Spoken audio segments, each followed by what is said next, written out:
Bueno, en mis primeros años de cuando comencé a, a mirar, a observar la expresión, fueron los primeros años en un parquecito que se llamaba el Parque Armenia, en la localidad de Teusaquillo, en Bogotá. Y ahí comencé a escuchar, pero a admirar al primer maestro, que fue para mí un maestro porque a pesar de que yo no estuve,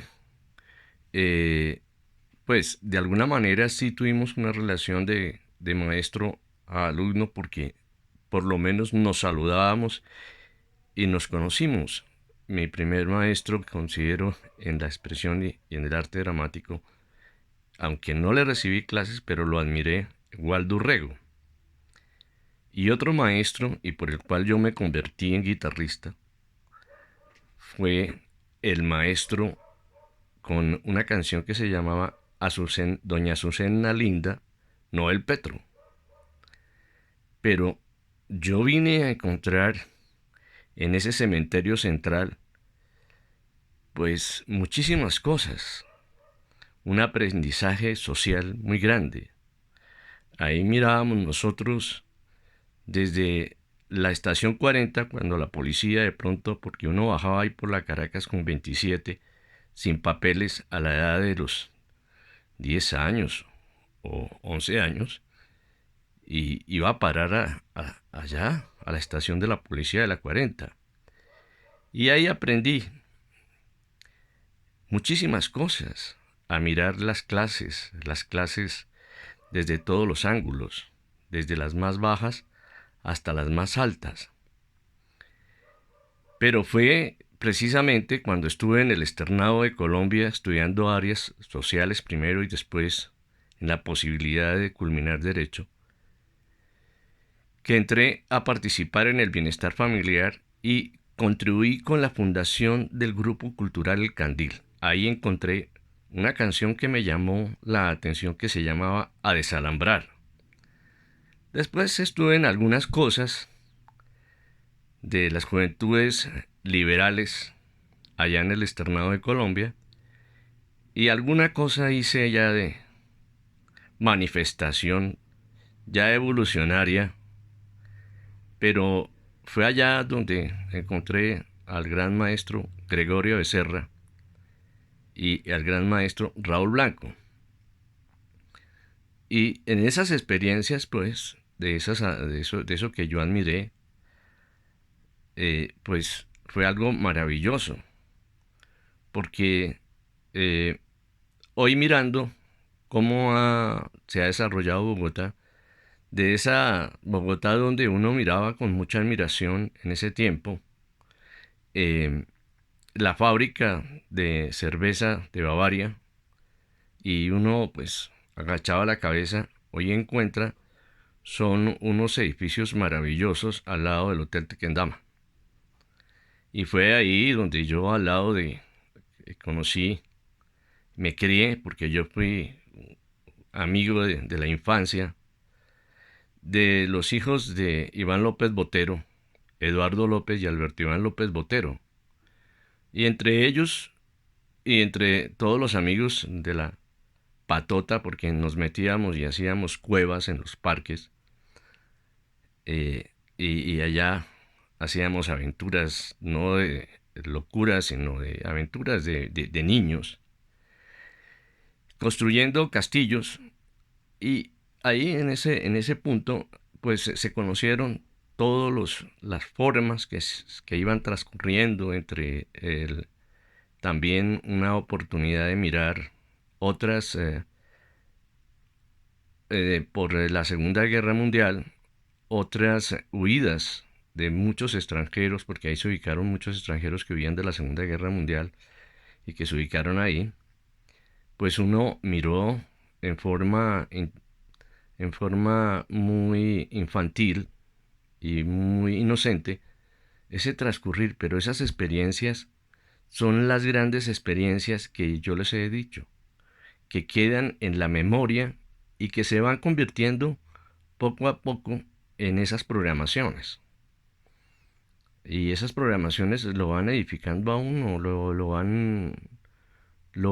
hasta el final, si uno no desprograma, porque uno puede desprogramar si quiere. Y a eso yo ya he integrado a todos mis videos, cómo se puede reprogramar la memoria. Eh, Tuve la fortuna también en esas formas que tomaba el planetario distrital de conocer una persona que ya hablaba de las reprogramaciones en ese entonces, Ximena Freire, una niña chilena que ya también ella había buscado la manera de controlar la memoria,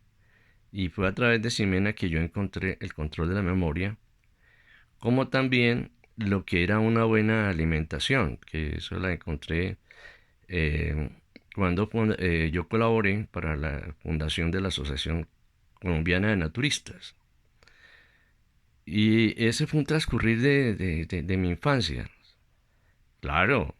claro, ya cuando llegué a las universidades en forma, pues pude haber compartido muchas manifestaciones que me parecían importantísimas para lo que es Latinoamérica. Y hemos seguido en esa búsqueda de decir, mire, no se trata de que yo me haya convertido y haya cambiado de apellidos. Yo sigo siendo Salamanca Palomares. Salamanca Palomares, no Salamanca, quién sabe qué otro apellido, no, Palomares, de una manera muy sencilla, Palomares. Y, eh, y en esa sencillez que les planteo, de que no se trata de proyectar mi personalidad a través de libros, sino proyectar en una forma sincera y honesta, mostrar mis cosas de niño, o sea, de esa pobreza, haber logrado haber logrado entrar en un país difícil como Colombia, haber logrado entrar a las universidades, haber lograr un poquito de estudios, aunque sin embargo cuando llegué a la universidad por el talento fui becado y terminé mi carrera de contador público becado por el talento. Y eso sí se lo agradezco infinitamente a mis catedráticos y a mis rectores en la universidad.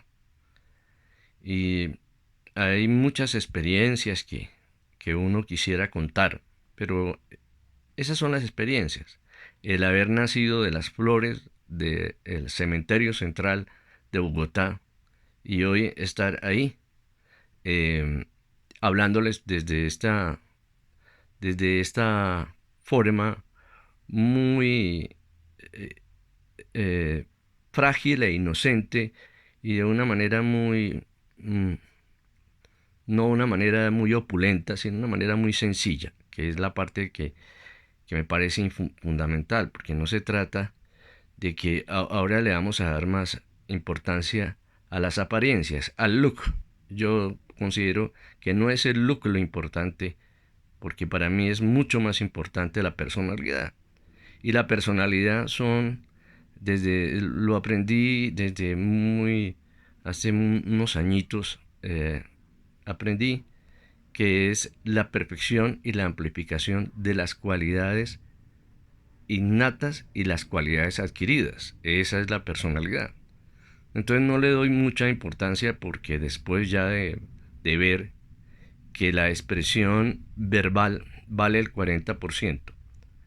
y la expresión corporal vale el 50% y el mensaje solamente el 10%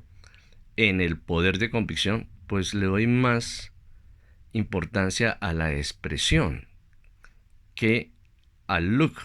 a la apariencia, porque no tiene nada que ver la verdadera comunicación con el look. Entonces le doy más importancia es a la verdad, pero hoy, por ejemplo, estamos viendo que están naciendo nuevos conceptos que hablan de la asertividad, ser asertivo, pero eso corresponde al 10% del poder de convicción. Lo demás es calidad de voz y calidad de expresión corporal, es decir,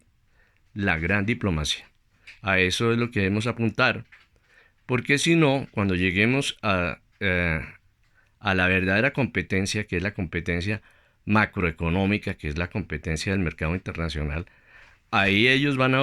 es como si estuviéramos en un campeonato de fútbol internacional, o sea, un campeonato internacional de fútbol, que ahí es donde vamos a tener que definir si realmente somos o no somos, porque eso aquí a nivel nacional podemos aquí correr como corría anteriormente los corredores antes de que